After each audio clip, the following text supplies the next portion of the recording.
Good evening mga kabisyo, kayo po'y nakatutok sa 90.7 Love Radio at kasama nyo na naman po ang titindig sa mga pinaglalaban ninyo, DJ Titangelo.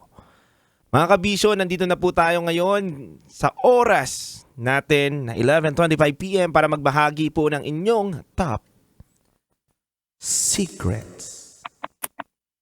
Mga kabisyo, ito po ang programang hindi kahusgahan bagkus ikay papakinggan. Ito po ang programa nagpo-promote ng We Listen and We Don't Judge culture. Kaya mga kabisyo, kung may kwento ka na gusto mong ibahagi sa amin, bukas ang aming linya para magbahagi ka ng inyong top secrets. Ngayon po mga kabisyo, meron na po tayong napili, napapakinggan ng kanyang top secrets na nasa kabilang linya po natin. At halika na po, kilalanin na po natin siya ngayong gabi sa ating programa. Good evening po, ma'am. Hello po, good evening. Good evening po, ma'am. Evening po. Yes, ma'am. Good evening. Kamusta naman po kayo? Okay lang naman po. Ayan, ma'am. Ma'am, Yes. pwede pong paayos natin yung inyong pwesto para mas malinaw po yung signal natin at hindi na nababago-bago, ma'am, ha? Okay po. Okay, ma'am. Okay na Ma'am? po ba? Yes, ma'am. Loud and clear na po. Okay po. Ma'am, tagasan po kayo? Anong pangalan Hello. ninyo? At ilang taon na po? I'm Jane, 31, from Caloocan. Jane, 31, from Caloocan. Apo. Jane, no ang top secret mo? Ang top secret ko po sa since grade 4, naripo ako ng tunay kong tatay.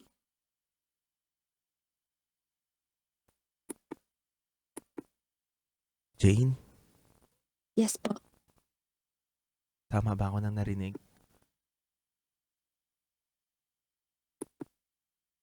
Since grade 4, narape po kayo ng sarili niyong tatay? Opo. Medyo nagulat lang ako, Jane. Pasensya ka na, ha? Medyo lang din ako. Nadala lang din ako ng ko. Jane, okay lang ba? Kwento mo sa amin kung paano nangyari na ma-rape ka po ng inyong tatay? Kasi po that time, 5 po kami magkakapatid. Tapos po, nagplano po sila yung mommy at daddy ko na maghiwalay that time. Siguro 9 years old, 8 years old ata ako noon.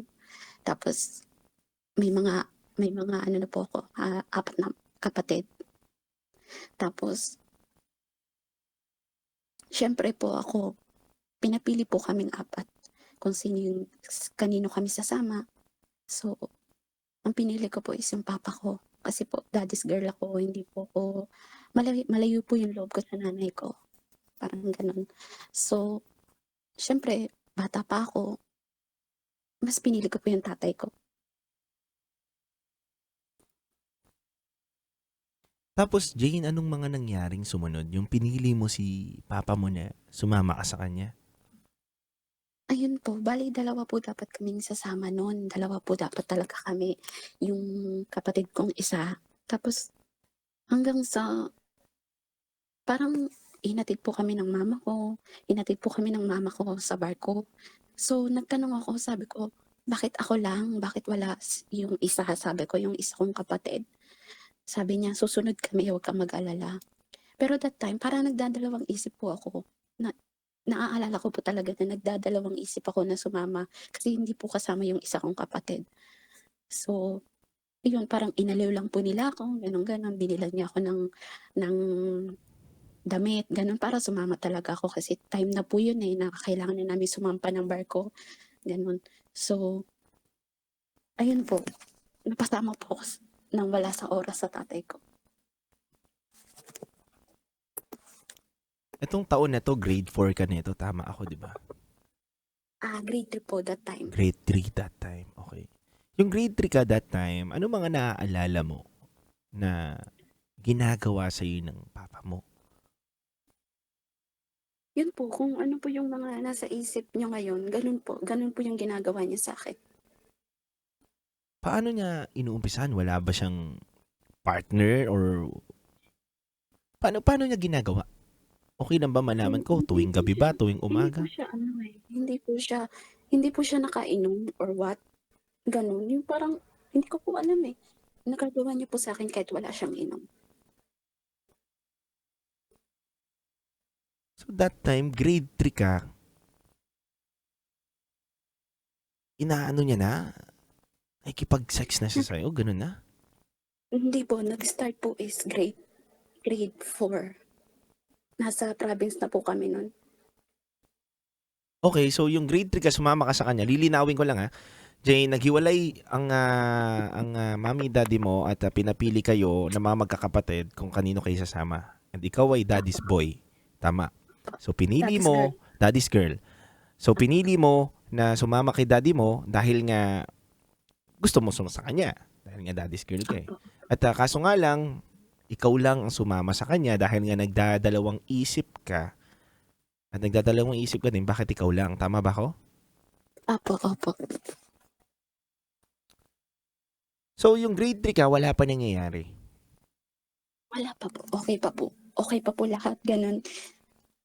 Normal pa ang lahat? Tapos normal pa po yung lahat, gano'n. Tapos hanggang sa nag-grade 4 po ako, yun na po, dun na po nag-start. Na parang lagi po akong umiiyak sa kanya na, "Iuwi mo na ako, gusto ko ng makasama yung mga kapatid ko." Gano'n. Tapos gusto ko makasama yung mama ko, gano'n po. Grabe.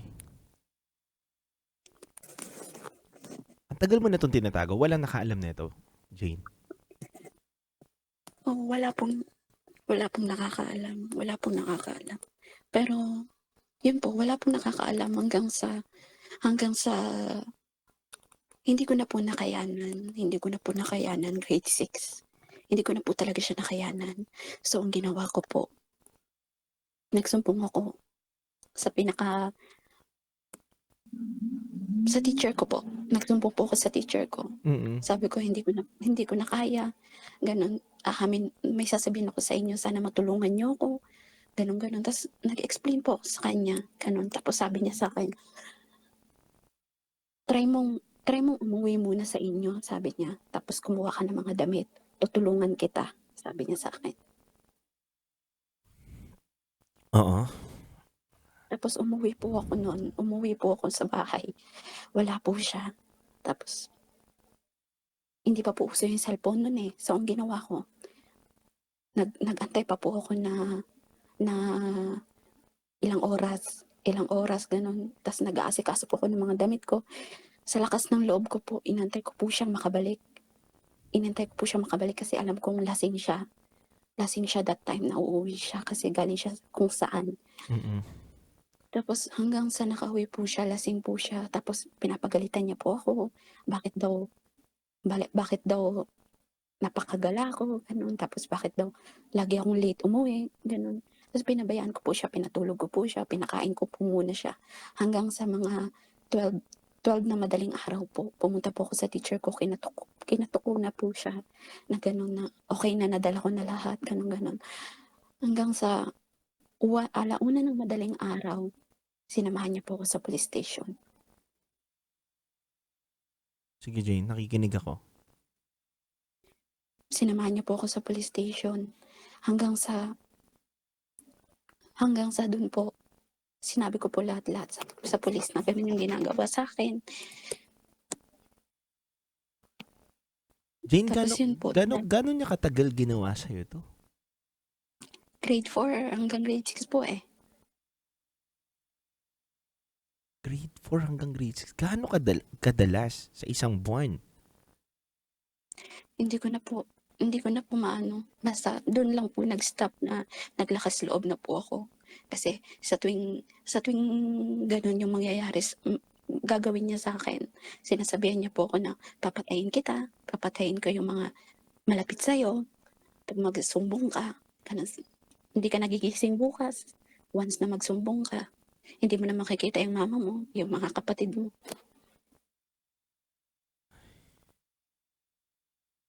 Tapos Jane, nagpunta kayo ng pulis kasama yung teacher mo. Ano nangyari?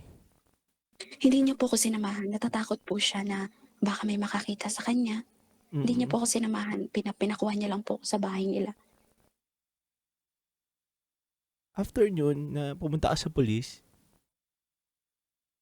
Ayun po, nakatulog po ako ng isang gabi doon. Tapos pagka kinabukasan po, at saka po ako medical legal, ayun po, Mm. pinamedical po ako. Tapos yun po, napunta na po ako ng bahay ampunan, DSWD.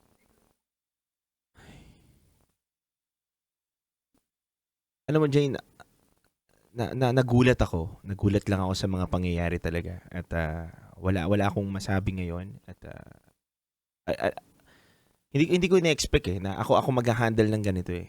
Ng ako lang mag-isa at sobrang gulat ako sa kwento mo. Pero yun nga Jane, nangyari yan at nakuha na ka ng medical legal. Anong next na step? Buhay pa ba tong tatay mo? Hanggang ngayon ba nakakasama mo pa rin? Nakikita mo pa rin ba siya? Baka pwede ko Ayun malaman. na po, nadala na po ako sa bahay ampunan that time. Pagka tanghali po ata pagkalabas po ng mga resulta sa akin.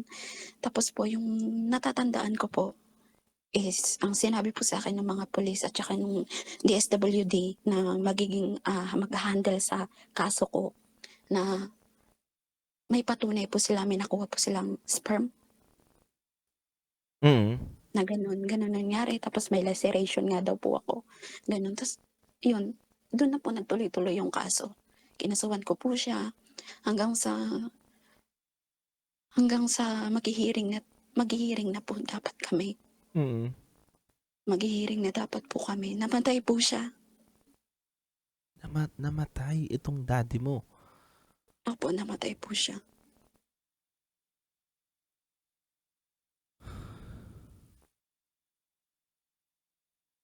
First Anong hearing na po sana namin yun. first hearing nyo, anong kinamatay ng Sana daddy mo? kasi po that time po, nakailang layas na po ako sa bahay na yun. Mm. Nakailang layas na po ako sa kanya. Lagi po akong pumupunta sa kaibigan ko. Tapos, yung kaibigan ko na po yun, natutulog po din po siya sa amin. Natutulog din po siya sa amin. So, minsan pag lumalaya siya, pumupunta po siya sa amin. Parang siya po yung, pinaamin niya po ako kasi that time daw na doon na siya natulog one time sa amin. Parang, parang namalikmata daw po siya na ganun yung ginagawa sa akin ng tatay ko.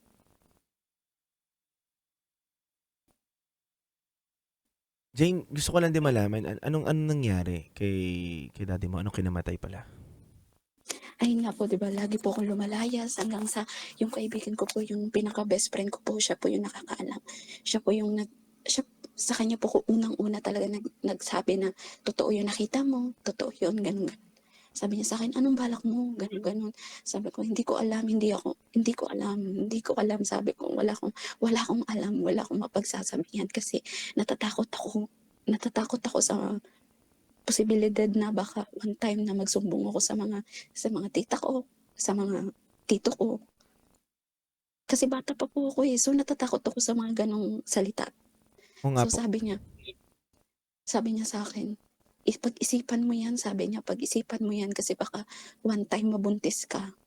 I- i- Tapos yun na po, dun na po ako nakapag-isip na nagsabi na po ako sa teacher ko. Yun pala po yung best friend ko. Nagsabi na din po siya sa mga tita ko na Mm. gano'n yung nangyayari sa'kin Mm. kaya layas ako ng layas, Mm. naglalayas ako lagi. Hanggang sa may kaibigan sigurong may nakabalita po na gano'n, parang, ah, best friend ng tatay ko. Gano'n po naging plano nila na tapusin na lang yung gano'n. Siya po yung pumatay sa tatay ko. Am wait, wait. Alam mo parang hihimatayin na talaga ako dito. Ang daming nangyayari. Alam niyo mga kabisyo ha, ngayon lang ako nakaano nito but so ibig sabihin yung daddy mo pinatay? Opo, pinatay po siya.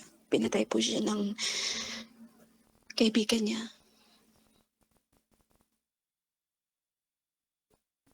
Dahil daw saan? Gano'n po, napabalitaan na po kasi, eh. Bale umano na po, pumutok na po yung balita na gano'n nangyari sa'kin. Kasi hindi na po ako naman nag-aral, hindi na po ako nag-aral. Gawa ng nasa DSWD na po ako. Nung nung that time po na na umuusad yung kaso, dun na po siya, yung parang pinakaunang hearing, dun ko na po nabalitaan na pinatay siya. Tapos nung nangyari po yun, kinagabihan bago mangyari yun, kumakain po ako tapos nakasulat na po dun sa parang blackboard na sabi po sa'kin nung nagbabantay sa'min na kailangan mong hindi ka papasok bukas kasi may hearing ka, sabi niya sa'kin. So, kailangan ito yung suotin mo, gano'n, gano'n. Ta's nag-e-explain ta's wala na po ako sa ano ko, parang iba na po yung pakiramdam ko that time. Ibang-iba na po yung pakiramdam ko tapos nung pagkagabi po, napanaginipan ko po siya na sinasaksak. Yung mismong kaibigan niya, yun po yung mukha. Yun po yung nakikita ko sa panaginip ko, na siya yung sumasaksak sa tatay ko.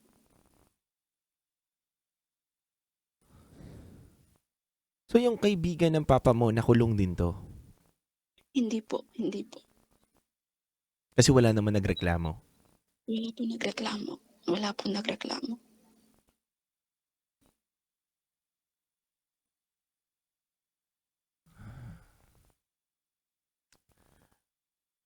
Jane, after ng lahat na nangyari na 'yan, saan ka next napunta? Ano ng mga nangyari sa'yo? Nung hindi na po naging close case na po yung akin, kinuha na po ako sa probinsya. Umuwi na po kami sa Maynila, bumalik na po kami sa Maynila. Sinong kumuha sa'yo? Yung nanay ko po. Jane, gusto ko lang din Bale po malaman, kasi ba't gano'n ka bale okey, go muna Jane, sige. bale bale po kasi that time wala pa po talagang cellphone, eh. So, ang DSWD sa probinsya po namin nakipagko-ooperate sa buong Maynila para hanapin yung nanay ko. DSWD ng Maynila, DSWD ng probinsya namin. So, nahanap po siya sa lugar na yun. Yes, Jane. Yun po, tapos yun na pumunta po yung nanay ko sa probinsya namin, probinsya ng tatay ko, na kinuha niya na po ako, first year high school, pagkatapos po ng first year high school. Jane, ba't ganyan kalakas yung loob mo na maikwento na ngayon dito sa aming programa at siyempre habang pinapakinggan ko yung boses mo, grabe parang ako nga mismo na tumanggap nung balita na 'to at tumawag ka sa akin. Hindi ako makapagsalita, Jane, kung paano ko Naguguluhan bibitbitin yung lang po gano'n. ako na sobrang bigat lang po talaga ng pakiramdam ko ngayon kaya sabi ko parang may gustong kumawala sa dibdib ko, gano'n. Kasi po next year po ikakasal na po ako. Mm, Yun po, tapos yung yung mapapangasawa ko po is taga dun sa'min, taga mm. dun sa lugar na yun. So, yun nga po na alam din po niya yung gano'n kasi nga po kumalat na po yung balita na yun. Kumalat na po yung balita na yun. Ang akin lang po, lagi ko pong pinapanalangin sana matanggap niya ako, hindi niya ako tulad po ng kinakasama ko dati, may dalawa na po kasi akong anak, single mom po ako. Mm. So, ayun po, tulad po ng kinakasama ko, that time po na sinisi niya po sa'kin lahat yun na hindi ako nakauna sa'yo, hindi ako yung nakaano sa'yo, hin madumi ka. Pero hindi na po alam kung kung bakit, kung ano yung dahilan. Kasi kung ako lang po para sa'kin, gusto ko pong makasal dun sa taong una talaga para sa'kin pero hindi ko na po mababalik yung gano'n, eh. Parang baka one time masumbat niya sa'kin, gano'n po. Tulad ng kinakasama ko dati. Yes, Jane. Natatakot lang po ako na masumbat niya sa'kin, babalik ulit yung dating kinakasama ko na gano'n nga po, sinusumbat niya sa'kin na hindi daw siya yung nakauna sa'kin, gano'n.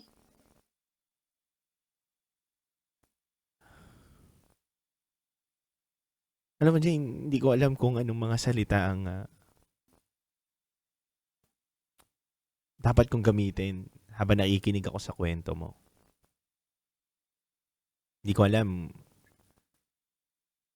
kung paano Matagal kung... ko na din po 'tong tinatago, siguro po hindi naman po ako nag-open up, nung pagkakita ko po sa nanay ko, hindi po ako nagsabi sa kanya. Siguro alam niya na din po. Hanggang ngayon po hindi po siya nag-o-open up sa'kin. Ano ba talaga yung totoo? Totoo ba talaga yun? Hindi po siya nagsabi sa'kin na pasensya ka na. Kahit ngayon po, maano po yung loob ko sa nanay ko kasi hindi man lang po siya nanghingi sa'kin ng sorry na bakit binigay niya ako sa tatay ko. Na alam niya din po sa sarili niya na gano'n yung gawain ng tatay ko kaya po napalis kami sa Maynila. Kasi unang-una may ginanon po siya sa Maynila. Alam niya na po na gano'n pa pala yung tatay ko. Binigay niya po ako dun ng walang alinlangan na babae pa po ako.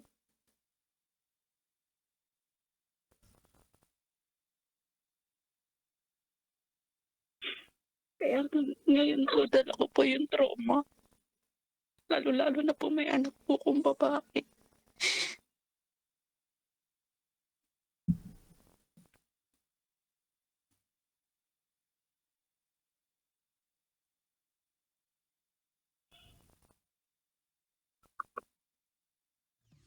May mga gusto ko pa bang sabihin, Jane?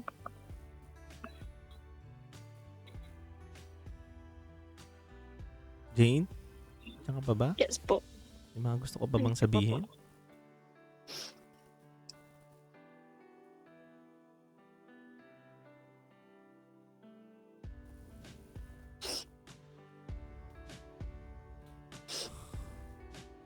Dahil sa karanasan na yun, naging matapang po ako. Binuhay ko po yung sarili ko. Nakapagtapos po ako ng 4th year. Naging batang ina po ako. Tapos hindi na po ako umasa sa nanay ko. Kasi nung nagmakaawa po ako sa kanya nung nabuntis ako, sabi ko, ayokong sumama sa lalaking yun. Talagang pinasama niya po ako. Tapos doon na po tuloy na naman yung kalbaryo ko kasi loko po ako ng kinakasama ko nung nasa ibang bansa po ako. Nakabuntis din po siya. Kaya malaki po yung galit ko sa nanay ko. Kasi hanggang ngayon, dalawa na yung anak ko. Hindi siya nanghihingi sa akin ng sorry. Kung bakit nagawa sa akin ng tatay ko yun. Kasi in the first place po, alam niya naman po na gano'n na yung gawain ng tatay ko. Pero hindi po siya nag-alinlangan kahit kasama niya ako sa gano'n.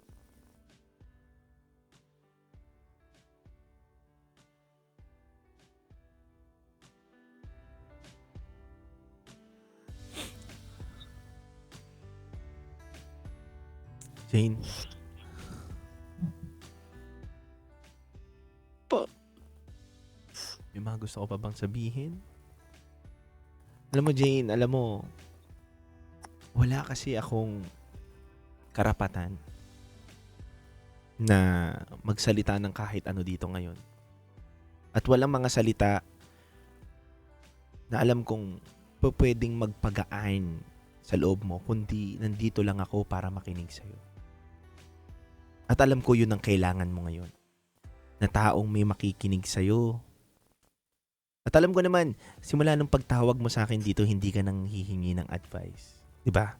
Hinihingi mo sa akin is makinig at may taong handang buksan yung tenga, buksan yung puso para i-absorb yung bigat na yan. And Jane, handa ako na ibigay yung oras na to sa yung lahat. Handa ako makinig, handa kaming makinig para sa'yo. Mapagaan lang namin yung loob mo.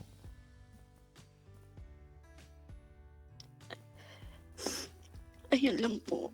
Kaya po, Jane, kasi, Matagal na po akong gustong tumawag sa inyo, gustong mag-share. opo, Kaso po hindi po tumutugma yung oras ko kasi po nasa ibang bansa po ako. nasaan ka ngayon, Jane?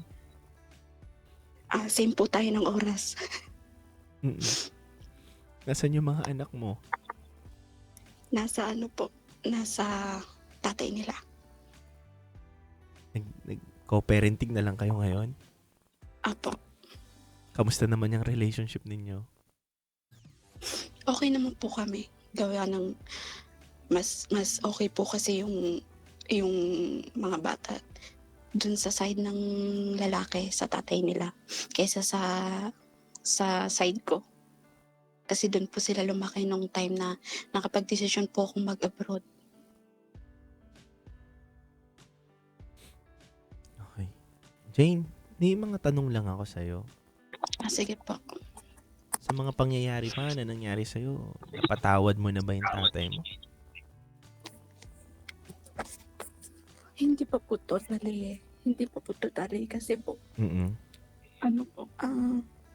yun po na darating na yung time na may taong maghahatid sa akin sa altar na sana siya yung nakauna sa akin. Hindi pa po totally. Kaya nga po lagi ko pong sinasabi sa magiging asawa ko na sana tanggap mo ko, kilala mo ko. Unang-una, dahil dun sa balita na yun, pumutok yun. Sabi ko, sana matanggap mo ko, sana hindi mo isumbat sa akin yung balang araw. Pero nagpapasalamat po ako kay Lord na tanggap niya po ako lahat ng karanasan ko. Since bata pa po ako, alam niya po talaga yun kasi nga po, di ba, pumutok yung balita na ganun sa buong barangay namin na ganun, nakakaalam. Alam nila lahat. Kaya, that time po na nakilala ko siya, umuwi po ako last year. Tapos dun po, umuwi po ako sa lugar na yun since grade 6. Umalis po ako grade 6 dun eh. First year high school. Pagkatapos ko first year high school, bumalik po ako ng Maynila. And 29 years old. At saka po ako bumalik ng lugar ng tatay ko.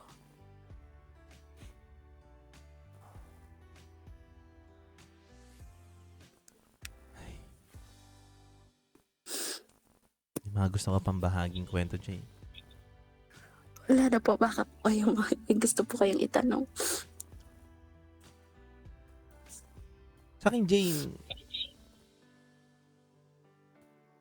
nag-undergo ka ba ng psychiatrist para ma-overcome mo or ano? Nagpakonsulta ka rin ba? Hindi po.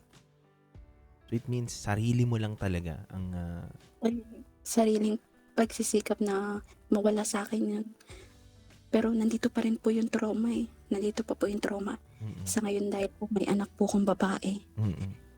Kaya po yun, time to time, lahat gilid-gilid ng bahay po yung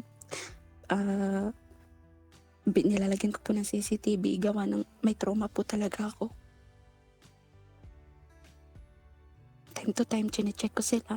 Kasi nga po, hanggang ngayon dala ko po yung trauma.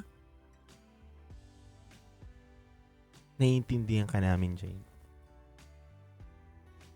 At sana dumating yung panahon, Jane, na mawala na rin yung mga tinik sa puso mo.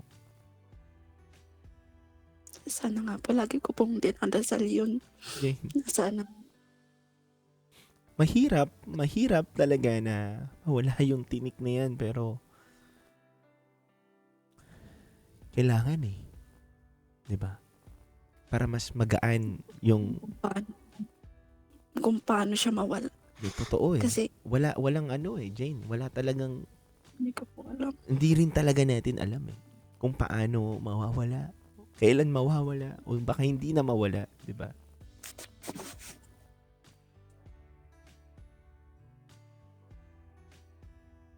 Pero sa akin, sana dumating sa point na may lalaking makilala ka at mahalin ka ng buong buo.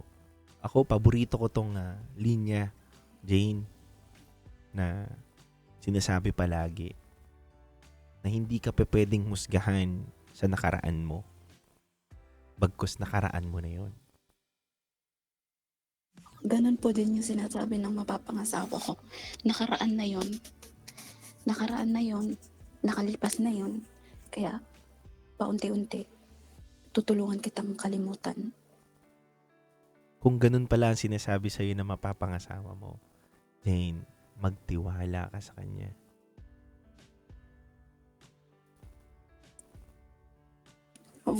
Kaya nga po sabi ko thank you. Kasi kahit ganito, tinanggap mo ako. Alam mo yung kwento ng buhay ko. Tinanggap mo ako. Saka Jane, sana kung ano man yung hindi ginawa sa'yo dati ng nanay mo, ay sana maging lesson na yun sa'yo para hindi na rin gawin doon sa mga anak mo. 'Di ba? Siyempre, bilang nanay, marami kang natutunan doon sa nakaraan mo bilang anak. At siyempre, bilang nanay ngayon, iingatan at poproteksyonan mo na higit pa sa pagpoproteksyon ng mga ibang nanay sa kanilang anak. Opo. Diba? Nakakalungkot lang, Jane. Sa totoo lang, ako nalulungkot lang din ako. Na Bakit po ganun yung kinahinatnan ko? yeah, Since bata ko yes. hanggang ngayon, parang May ano ako dyan, inaano ko Jane. ng kamalasan eh. Hindi, Jane. May sasabihin ako about dyan sa tanong mo na yan. Pero sa akin lang, mga kabisyo, sa mga nakatutok sa atin ngayon sa on-air at syempre sa live streaming, alam nyo, nakakalungkot lang mga kabisyo. Imbis na yung tatay na magpoproteksyon sa kanyang anak. Diba? Yung tatay na mismo dapat na magpoproteksyon sa mga anak. Siya yung padre de pamilya. Siya pa yung mga abuso doon sa anak niya. Nakakalungkot lang kasi lalaki din ako. Lalaki tayo, di ba? Nakakalungkot lang. At alam ko, Jane, napakabigat ng nararamdaman mo. Di ba? Napakabigat yan. At yung tanong mo sa akin na bakit nangyayari sa'yo yan? Na parang ang malas-malas mo? Opo. Para lang sa akin to, Jane. Para lang sa akin to. At kung papakinggan mo yung mga sasabihin ko, maraming salamat sa'yo. Pero para sa akin, may dahilan kung bakit mo naranasan yan, Jane. May dahilan kung bakit nangyari yung mga bagay na yan. At tingin ko, ang pinakamabuting gawin natin kung nandiyan ka sa sitwasyon na yan, ay ilapit natin yung puso natin sa Panginoon. Tingin ko, kaya may mga taong nabibigyan ng ganitong problema dahil may mga dahilan na hindi natin alam kung ano ba yung message sa kanila ng mga bagay nito. Tulad nga ng sabi mo sa akin, Jane, na dito ka natuto, dito ka tumatag. Although na may trauma ka pa sa mga nakaraan mo, pero dito ka tumatag. Siguro isa yun sa mga napulot mo. Kaya ka hanggang ngayon, matibay pa rin. Jane, alam ko walang mga salitang kayang magpahilom ng puso mo, ng mga trauma mo, pero maraming salamat sa tiwala mo sa akin, sa amin, sa programa namin ni DJ Rocky na pakinggan ka. Thank you din po sa pakikinig. Thank you din po kasi kahit papaano gumaan yung nararamdaman ko na ilang taon kong kinimkim, ilang taon kong tinago.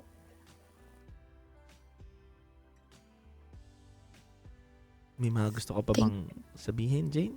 last message sa mga tao ngayon na katulad mo na nakakaranas ng ganyan. Baka may gusto kang sabihin, Jane.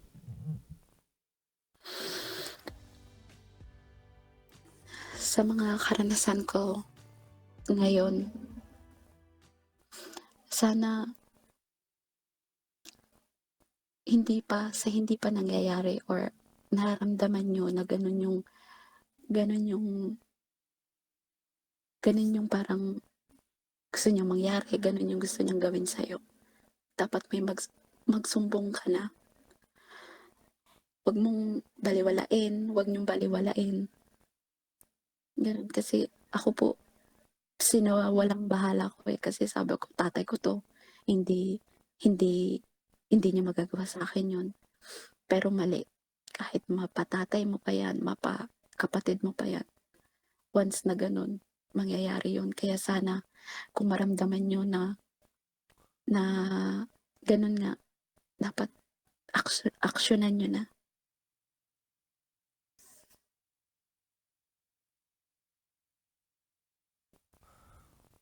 Hello, Jane. Yes po. Maraming salamat sa kwento mo, Jane. Thank you po. Thank you din po sa pakikinig. God bless, Jane. Thank you po.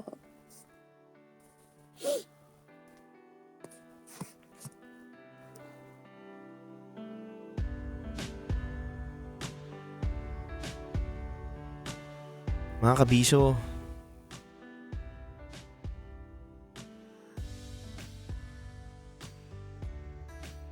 sa totoo lang mga kabisyo,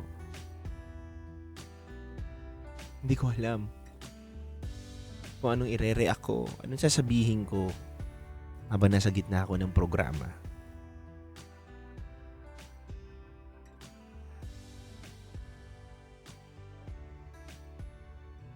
Ang sakit lang, kabisyo, dahil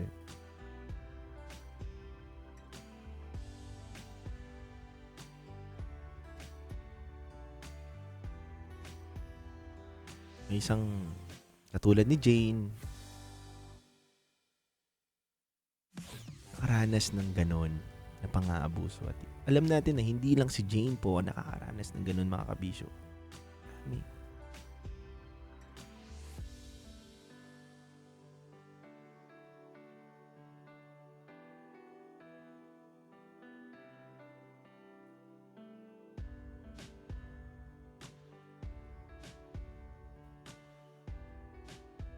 Sa mga tatay,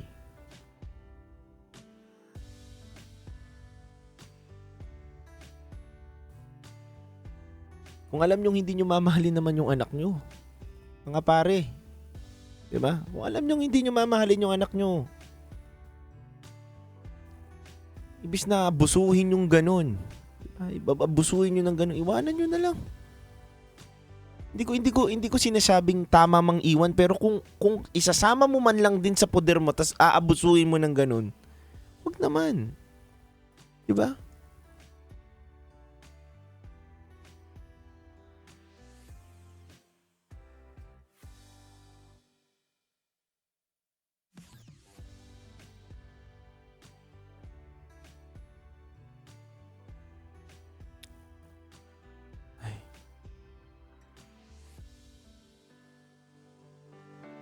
Mga kabisyo, sobrang bigat ng napakinggan nating kwento.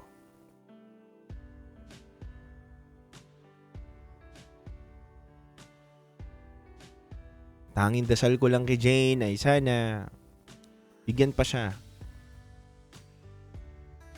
ng napakadaming wisdom kung paano niya masusurpass yung mga ganung bagay sa buhay niya. Dalangin ko din sa kanya, mga kabisyo, na sana itong lalaki na nakilala niya ngayon, napapakasalan na siya, ay hanggang dulo niya na makasama, kabisyo. Nahipuin ng Panginoon yung puso ng tao na yun na hindi iwanan si Jane. Tulungan si Jane na makamit yung pangarap na tahimik at maayos na pamilya.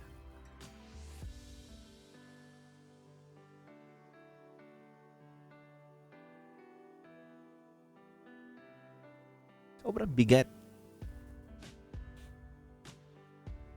Kaya sa mga kabataan, o kaya sa mga kamag-anak, nakakakilala dyan na alam nyo naman na naaabuso na yung tao.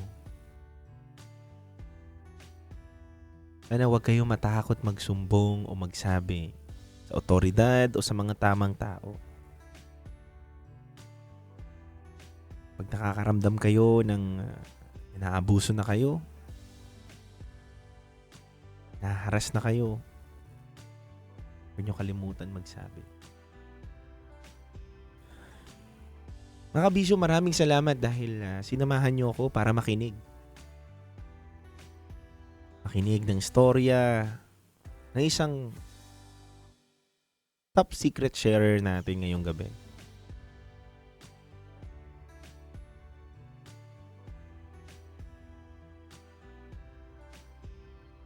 Mga kabisyo, maraming salamat sa inyo. At lagi lang po kayong tumutok sa 90.7 Love Radio. Kailangan pa ba i-memorize yan? Basic.